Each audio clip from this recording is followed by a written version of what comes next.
Hi there, and welcome to another edition of the Agility podcast. And we're doing a mini pod today on Agendashift surveys, and I'm joined by an Agendashift expert, Steve Mackenzie. Thank you, Dan. Who is a fellow Agile coach and member of Agility. And I'm Dan Gibson. I'm also an Agile coach, and we're going to do a very quick podcast on Agendashift surveys. We're going to go through what is an Agendashift survey, why you might use it. We'll give you a quick demo of the platform, and we'll also give you some hints and tips on what you might do with the results, or what you might get us to do with the results. Absolutely. All right. Okay. Great.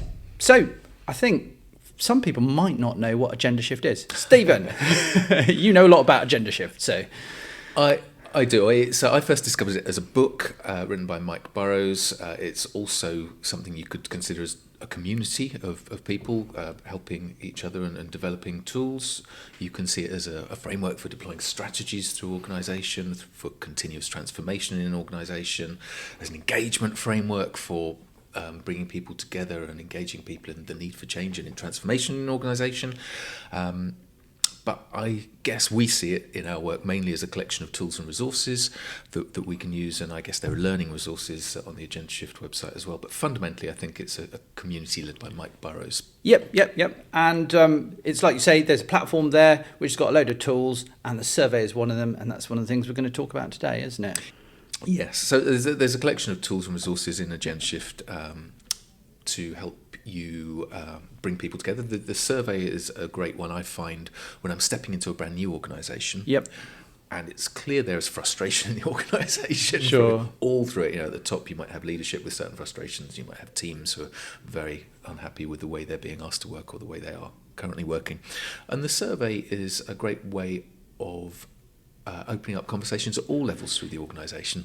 Yep. And then bringing people together to discuss their perspective on what's happening and what could be better, what should be better. Yeah, that's exactly what I've found as well. Brilliant for what I call a discovery phase. Yeah. You go into a new organisation and you spend a load of time collecting a load of data, and it's just one other good data source, isn't it? And it's like you say, you can use it then, or you can use it whenever you need a catalyst for a conversation, because it's a good catalyst for a conversation. Yeah, and I don't know if we'll be talking about it later. When would you use it? I said we'd often use it when we step into an organisation. Yeah. We could choose to use it actually when we've been working with an organisation for some time, and we just want to give everyone the chance to step back and reflect. Why would you use an Agendashift survey? We would be aware of other surveys that exist pre-packaged. They're often based around a particular method. So you might have a survey that says how well are you doing Scrum, which might be valid for a particular purpose in a particular context. If you're doing Scrum, great. Absolutely. So there are many surveys like that. But the nice thing about this is it's methodology agnostic, isn't it? Yeah, so Agendashift aims to be methodology neutral. Yeah. And it's based around how well are we able to collaborate together to serve our customers. And with that context, it doesn't talk in technical language about Scrum ceremonies or how you're constructing your backlog. It talks about how well are we able to be focused on our customer, how well are we able to collaborate together, how well are our needs anticipated so we can do a great job. And that, as I said, is relevant up and down the organisation and without requiring people to have specialist knowledge about process or technology to answer it. Great. Any other whys in there?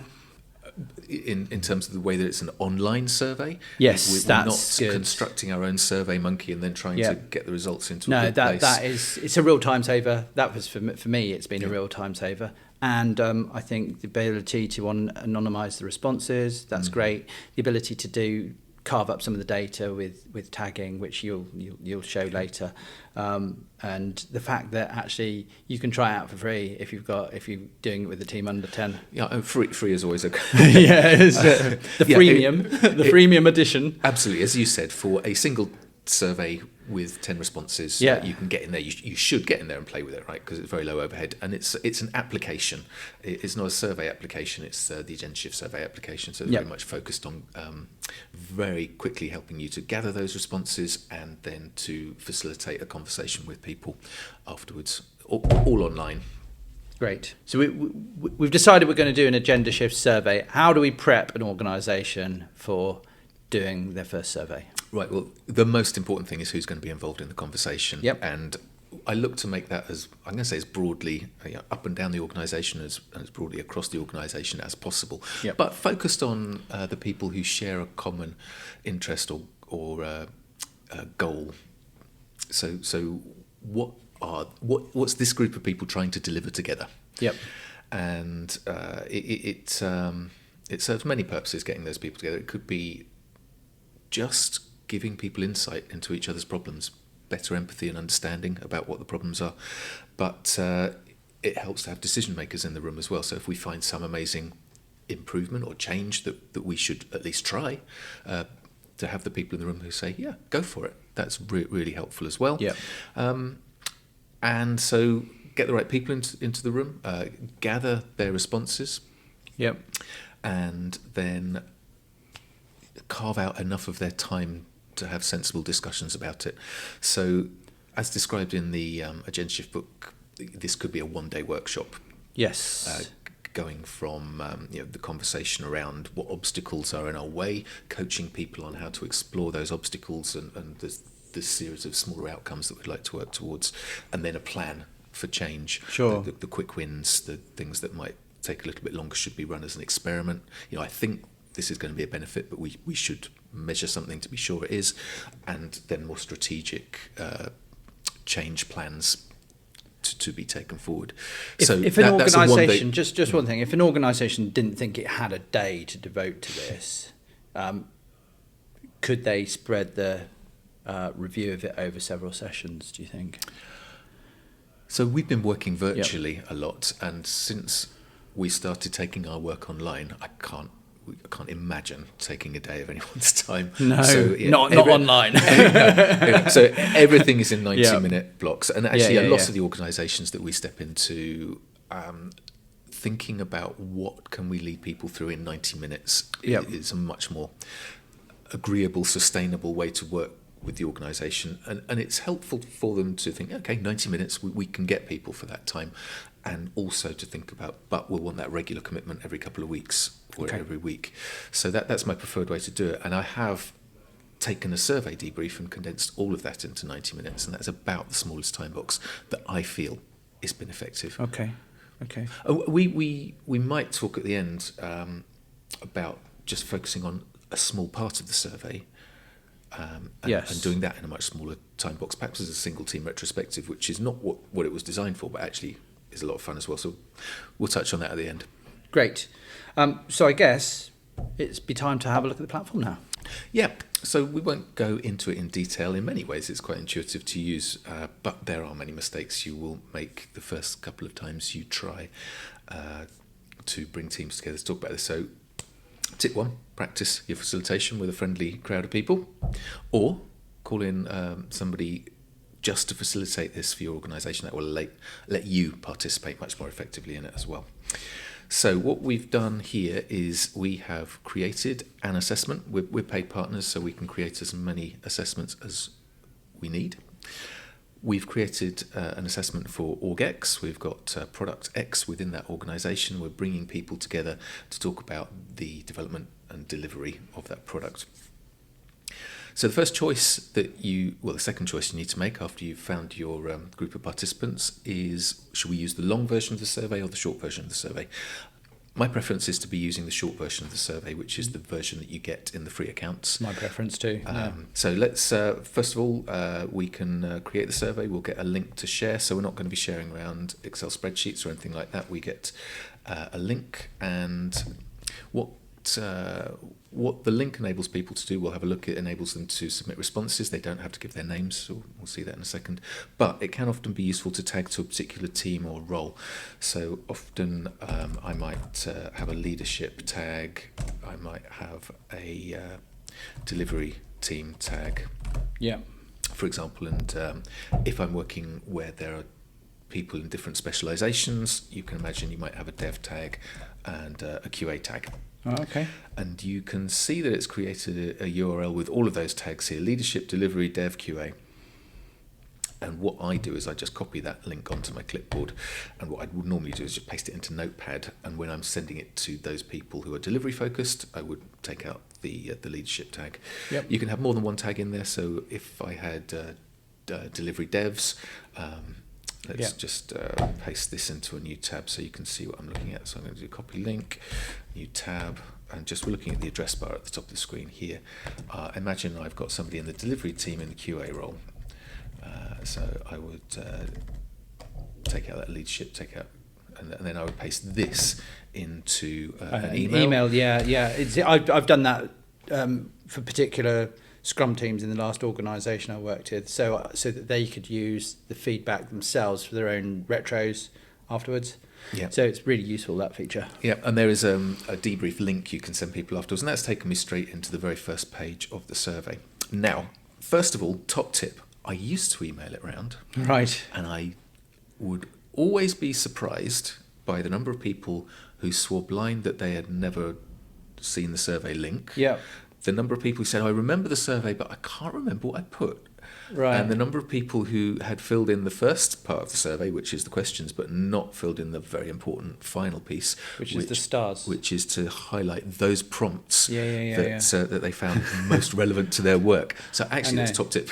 Number one, we the way we work, we would, because it takes 5 minutes to fill this in, we would bring people together in an online meeting an online meeting to fill in the survey together.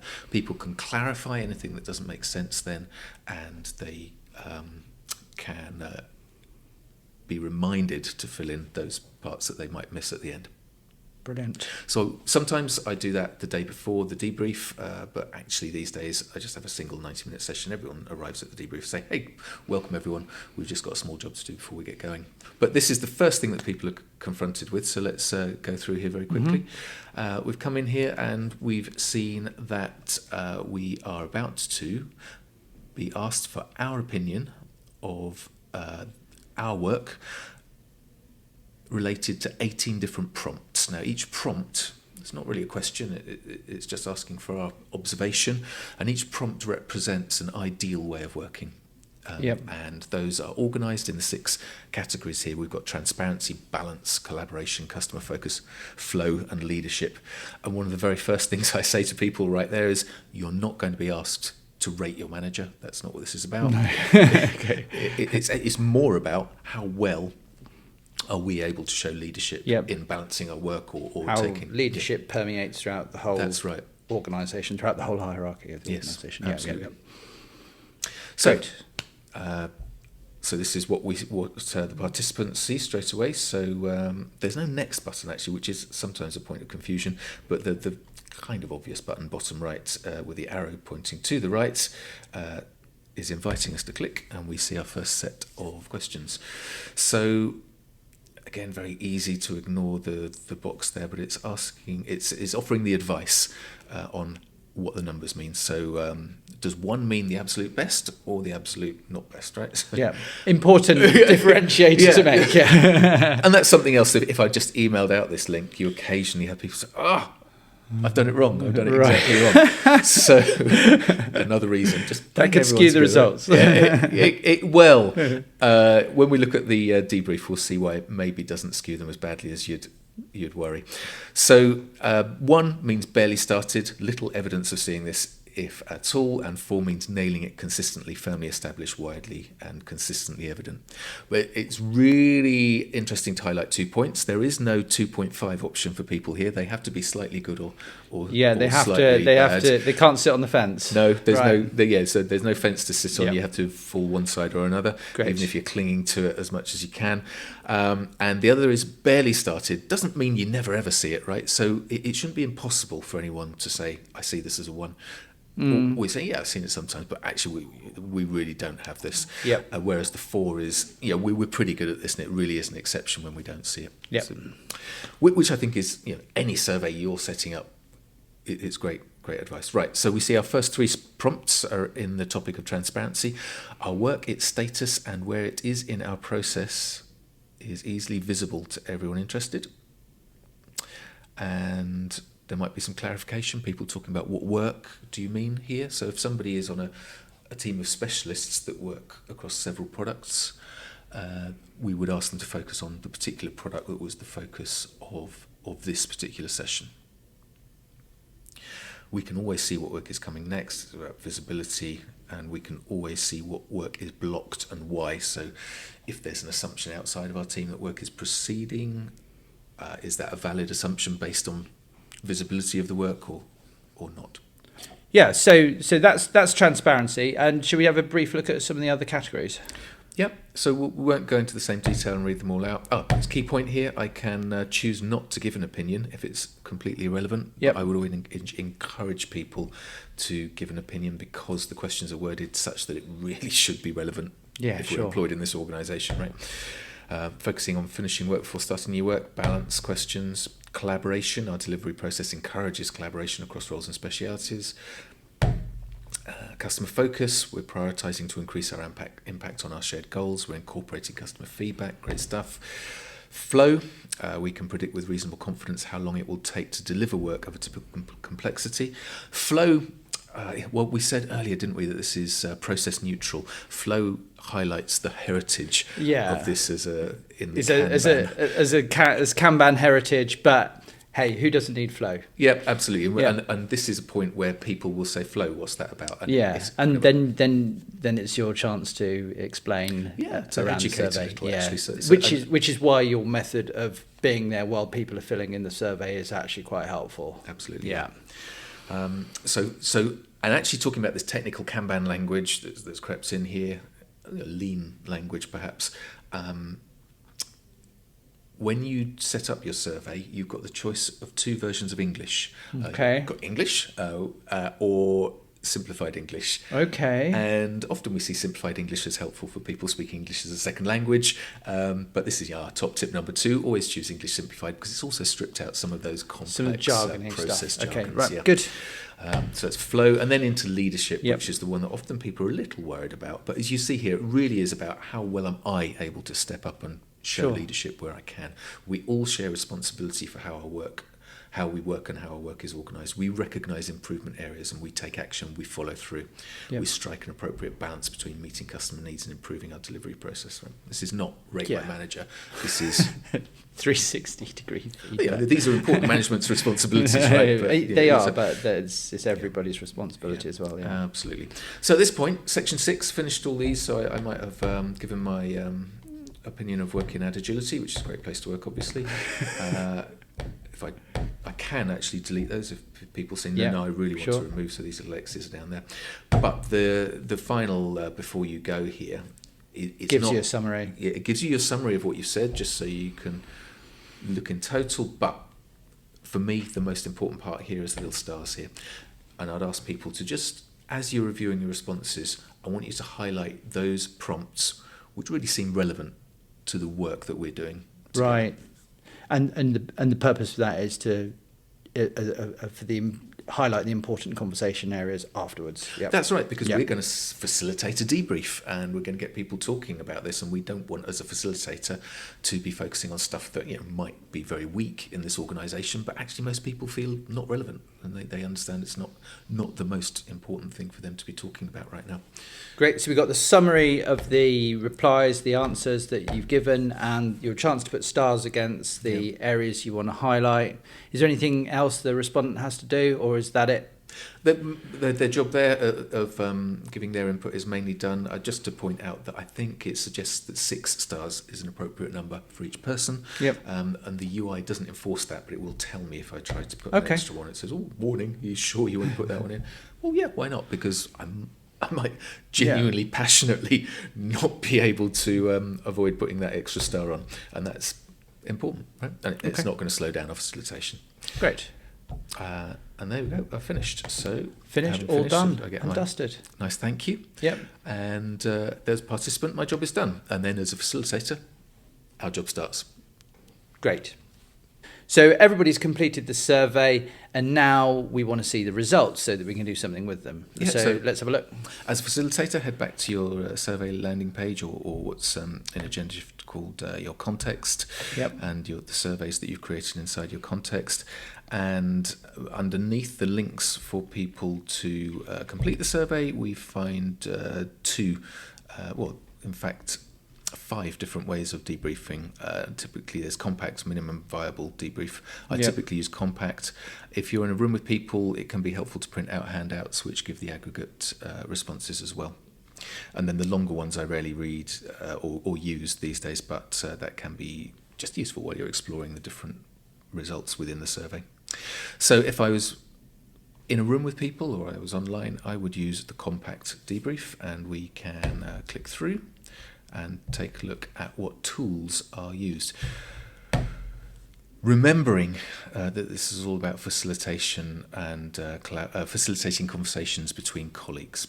Okay, so here we are in the debrief, and the contents shows you that we've got 8 sections. The first 7 are presenting the aggregate data, and the final one are some notes about the format of presentation, which can be useful if you or one of your attendees are interested in the statistics of the presentation. Yeah. Now, the first 2 we'll go through really quickly. You can either click on the link, or you can click on next, or you can use page up, page down. And if you have a presentation clicker, actually, magically, that will navigate you through, so you can be standing at the front of the room. Magic. So let's pretend we've got our presentation clicker, but I'll just be clicking right there. This one, really just to help people recognise their own responses against their colleagues, but you can see the transparency, balance, collaboration, and so on, all those sections represented. It might be interesting to talk about whether you're working with a generally quite positive group of people, 3s and 4s, or mainly 1s and 2s. And you'll find some organisations 3s and 4s, some organisations are 1s and 2s. Always helpful to remind people there's still room for improvement here. It doesn't make much difference to the debrief that you're about to have.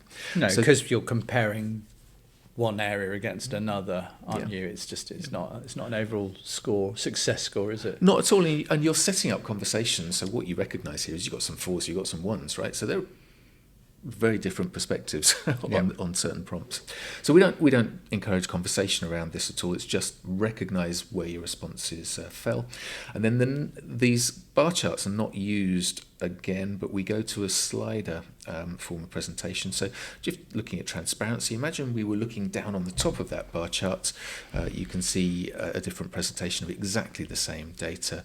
We can see a circle representing an average. I'm going to say an average because it's not the mean average of everything, and the 2 bars behind, the blue bar and the grey bar, representing ranges.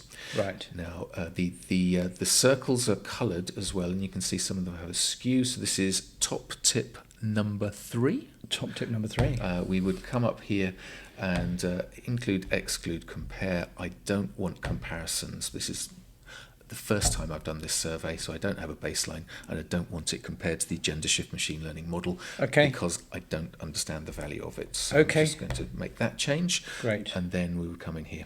Right. And I would probably have done that before I show the results to people, because I don't want that to be a conversation. Yeah, sure. So the numbers in the white squares are the interquartile means, so we've thrown away the bottom and the top. So you brought up a great point earlier, which is if somebody has accidentally misunderstood the results and put 1 as their absolute highest, by throwing away those outliers, that doesn't skew the results that we're going to be talking about together. So that's helpful. And then these sliders, again, that's just looking down on those bar charts with an indication of the range.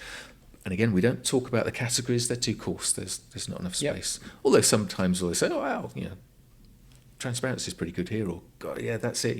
This is the problem. I keep talking about transparency is so low. They might say that this isn't where the conversation lies. And so click on our little clicker. Yep. We come through. Now, categories and prompts with the narrowest spread of scores. Here we see the individual prompts are now shown with the responses for just that prompt, and this is where it starts to get more interesting. But still, I wouldn't pause here for much conversation, because categories and prompts with the narrowest spread of scores, that's just the stuff that everyone agrees on. That's not necessarily interesting. So I would, again, just helping people feel confident that they recognise their workplace here. Sure.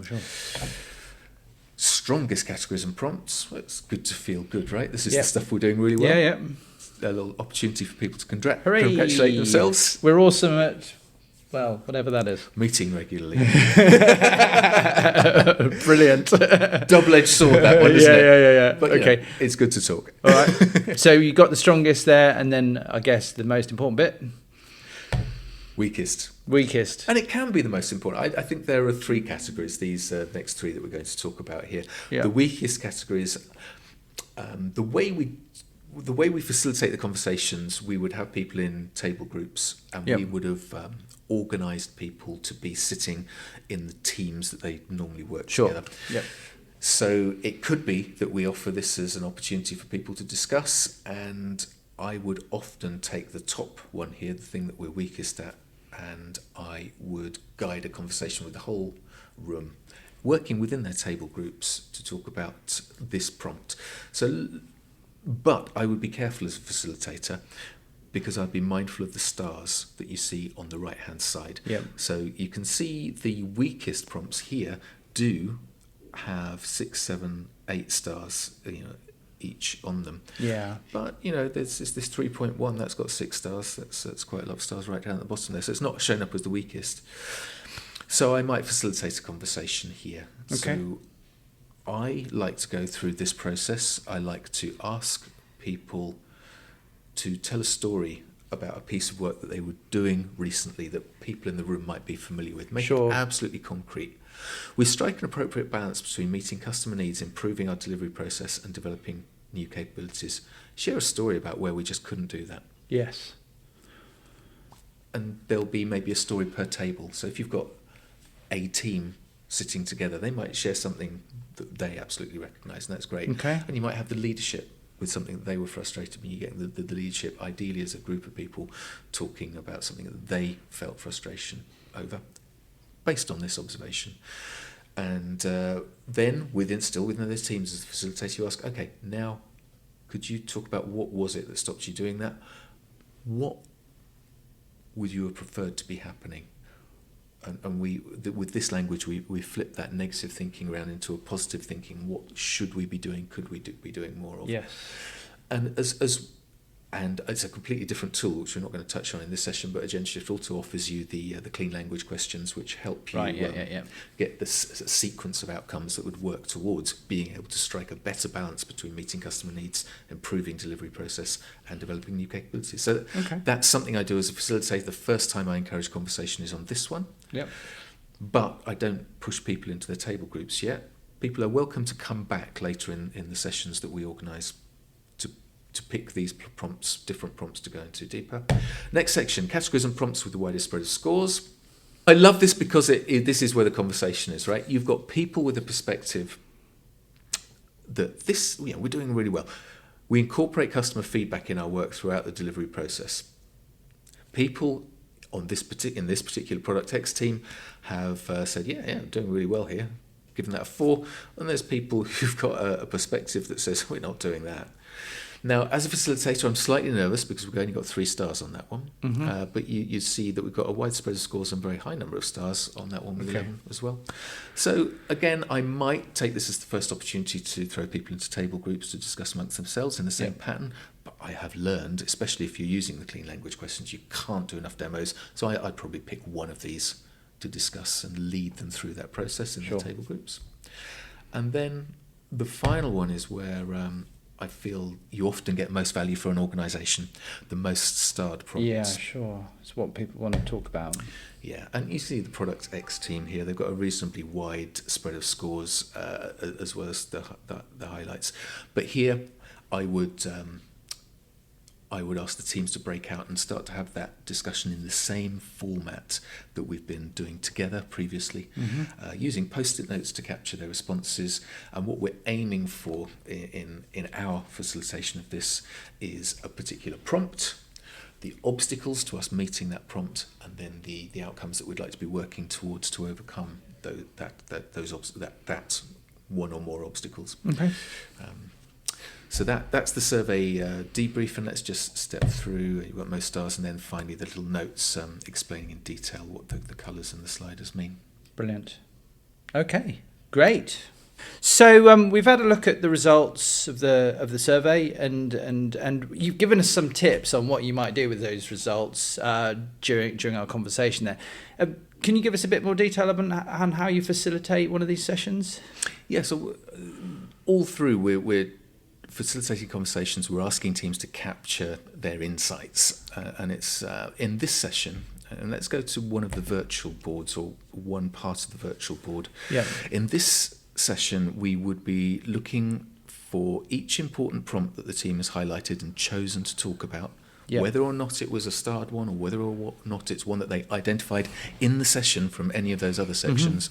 What we're looking for is, for that particular ideal, what obstacles are in our way, and so what outcomes should we be working towards to avoid that in the future, to transform our work into more effective collaboration and serving of customers, right? In the sessions that we do with our teams and the organisations we're working with, for each prompt, we look for quick wins, interesting experiments, which seem like good ideas, but we should be open to them not being as effective and helpful as we expected. So we call those interesting experiments. We commit to trying them and coming back and validating that we had the outcome, the improvement that we were hoping.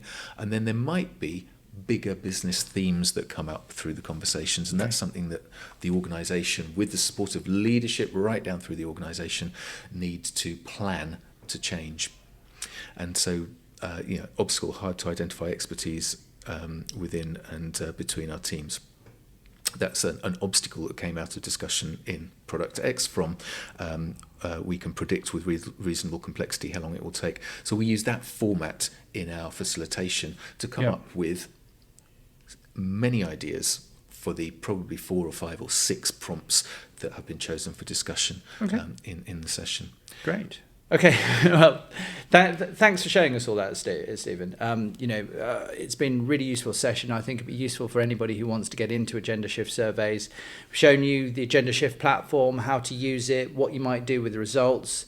If you want help with Agendashift surveys, get in contact with us on LinkedIn, on our Ad Agility page, or direct message myself, Dan Gibson. And we look forward to seeing you in the next episode.